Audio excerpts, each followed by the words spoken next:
What's up, world? Welcome back to another episode of Clark Crew Reviews. It's your boy Donovan. So, I think it was yesterday on my Google News because I got Marvel as one of my favorites. Title came by from the BGR. This is the far. This is by far the best and most heartbreaking Avengers 4 theory so far. I'm gonna read it off my phone. This is my first time reading it, so I wanted to read it first, kind of react to it while I share it with you at the same time. So there is a Reddit user out there, right? So I'm never on Reddit, but I hear about it all the time. There's a Reddit user by the name of SF March '07. He posted his theories a few days ago. Posted his theory online a few days ago, which contains one huge moment related to that Soul Stone. The Reddit says that everything that happened in the MCU so far has guided the heroes to that one single timeline in which defeating Thanos is possible. Crucial to everything is Doctor Strange, but also Nick Fury, whom Strange may have briefed. I don't know, is that a word? Briefed in the past. Okay? What I mean by that is I believe that Nick Fury in the 90s in Captain Marvel movie will be shown or made aware of the future and future events.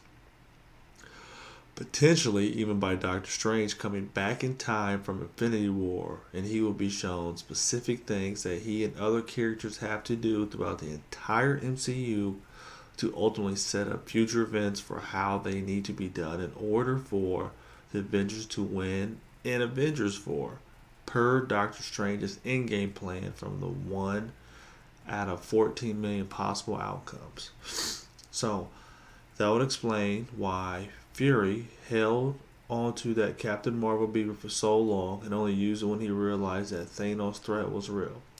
According to his theory, Fury had a clear game plan in mind and did everything in his power to make sure he followed Doctor Strange's instructions.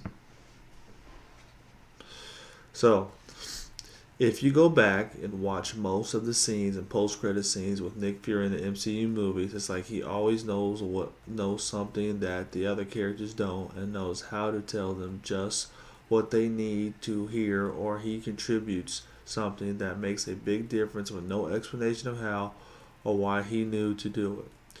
From recruiting Iron Man, Hulk, and Captain America to in Iron Man 2 he gives Tony his father's box, or like at the end of Thor 1 when he instructs Eric Selvig to work on the cube. Or in Age of Ultron when he shows up out of nowhere in the barn and then he pushes Tony and the team forward to where they ultimately create Vision and the Mind Stone. The sad part involves Tony, who will have to sacrifice something to get that Soul Stone. Some speculate it might be Pepper, who he gives up for the Soul Stone. Ouch, that would be rough.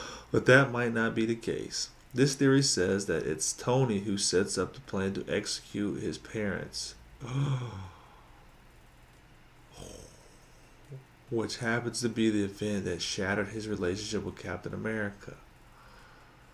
Tony is going to sacrifice something, the way Thanos had to sacrifice Gamora. But instead of sacrificing Pepper Potts, what if Tony instead has to go back in time to 1991 and infiltrate Hydra or seek out the Winter Soldier in order to hit on his parents himself, sacrificing the thing he loves most to enable him to get the Soul Stone to fight Thanos, knowing all the while what it will cause in the future and all the anguish it will personally cause him along with the events of Civil War, breaking up the Avengers and everything that's happened after that.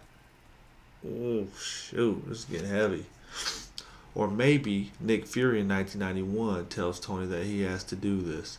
It would be the hardest decision that any character's had to make in the entire MCU, and a decision that only Tony Stark himself could make, a burden that only he could bear, truly exemplifying him as Iron Man. I don't think it's a coincidence that either that Captain Marvel takes place in 1991, or excuse me, I don't think it's a coincidence that either that Captain Marvel takes place in 1990 and Tony's parents were killed in 1991, In fact, the actor who portrays Howard Stark in Civil War has already been reported to be returning to play Howard Stark in Avengers 4. Then, Nick Fury agrees to not recruit younger Tony until he's ready after events of Iron Man 1 in 2008. This would create a time loop sort of, or a casual loop, or bootstrap paradox in the MCU timeline. What? Without necessarily needing to change anything in the past or rewrite the timeline. It sets up more of a which came first, the chicken or the egg type scenario. Because I don't think Marvel Studios would spend 22 movies setting up all these intricate stories to just go back and erase them or rewrite the timeline of Avengers 4. And this time loop could ultimately be a big part of Doctor Strange's endgame plan to ultimately defeat Thanos and undo the snap, just like he did against Dormammu. Ooh. I have to admit, the fan theory is extraordinary. I think it was a vision plan at that. Let's just remember Doctor Strange is to be apologetic to Tony when he tells him, yeah, it's like that's your time, right? He started the kind of saying, oh. So Doctor Strange telling Tony he's sorry. It's kind of like he knew what Tony had to do and he's apologizing ahead of the time. Oh. And there's one final tidbit from the theory which could further cement the idea that Tony will really be making a bunch of hits for the team. Taking a bunch of hits for the team. Oh, I think it would also be cool if when Tony and Ant-Man travel back in time to the Battle of New York from Avengers 1, as the leaked set photos have shown, if Tony told Captain America not to sign the Sokovia Accords no matter what, further setting up the and adding deeper meaning to everything that happens in Civil War. Wow. Wow. Hey, so listen, I like these movies a lot, but some of these fans, they be going all out with these theories. They be sitting thinking hard, studying the movies and little details to figure out what the hell might be happening with these future movies. I gotta admit that theory's cool. That's the first time I read it. I wanted to read it with you. Me reading it, I don't think it's as heartbreaking reading it as it would be seeing it happen in Avengers 4. To see Tony go back and set up to hit to kill his parents, tell Steve Rogers not to sign the Sokovia Accords. It would add, like, they didn't know it the whole time, but man, he wouldn't even know that.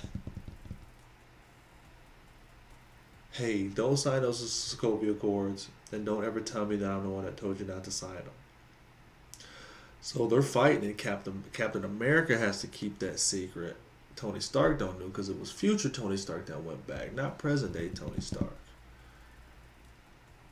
Unless they're gonna do like the mental thing, like they sent Wolverine back. But no, they're not gonna do that. Different studio, different ways of thinking. I don't know.